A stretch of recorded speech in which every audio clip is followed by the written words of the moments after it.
Mid-July, the longest days are already behind you. The solstice has passed, the light is starting to pull back, and most gardening advice will tell you that the main sowing season is over. Put the seed packets away. Start thinking about autumn. But here is the thing. Some of the most productive sowings you will ever make on your allotment happen right now, in what most people write off as the quiet middle of summer. So what is actually going on when you push a seed into the soil in mid-July? Why does timing matter so much at this point in the year? And what is the soil, the seed, and the sky doing that you cannot actually see? Let us start with something you can feel, but probably have not put into words. The quality of light in July is different from June. It is not just about hours, it is about angle. The sun sits lower than it did a month ago. Days are still long, but the intensity of solar radiation has already begun to shift. Plants feel this. Many of them use a mechanism called photoperiodism, the ability to detect the ratio of daylight to darkness in a given 24-hour period. Some crops like spinach and lettuce are what botanists call long day plants. They were triggered to bolt, to rush into flower, by the extended light of June. Sow them in mid-July and something interesting happens. The days are still warm and bright, but the ratio is beginning to tip. The plant does not feel the same urgency to bolt.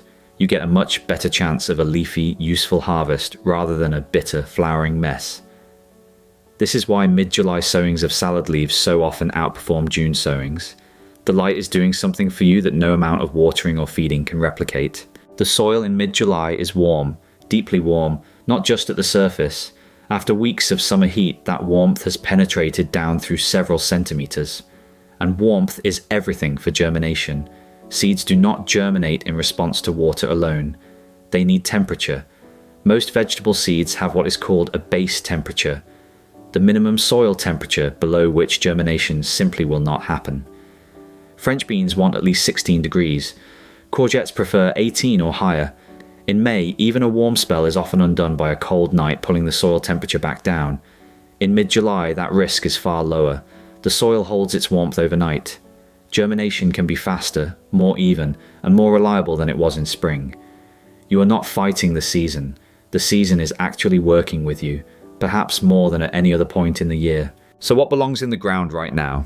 A second sowing of French beans will give you a late summer and early autumn harvest that extends the season well past your first planting. Courgettes sown now will establish quickly in the warm soil and produce right through to the first frost. They will be younger, more vigorous plants than the ones you put in back in May, and often more productive in those final weeks. Spring onions sown in mid-July will be ready in 8 to 10 weeks, pulling you well into September. Beetroot sown now will size up before the cold arrives. Kale and chard, sown into a seed bed and then transplanted, will become your backbone crops for autumn and winter. And then there are the quick turnover crops. Radishes take as little as 4 weeks, rocket and mizuna even less. These are gap fillers, crops that slot into any space left behind by garlic, broad beans, or early potatoes as you lift them.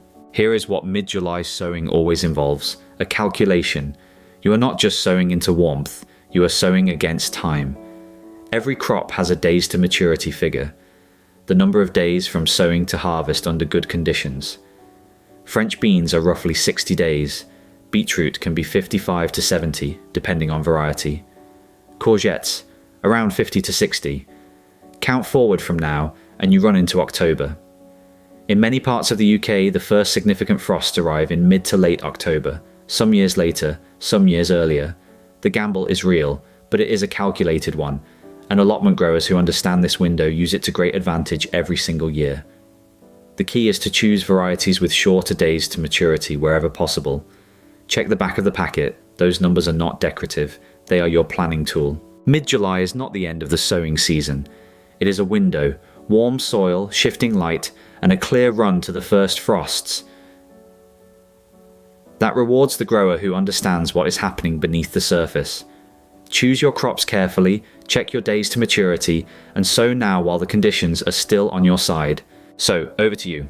What is the latest sowing you have ever made on your allotment that actually came good? And what did you grow? Leave the crop and the harvest date in the comments, because the answers might genuinely surprise the rest of us. And if this helped you understand your plot a little better, subscribe to GROWALLOT Studio. There is always more going on down on the allotment than meets the eye.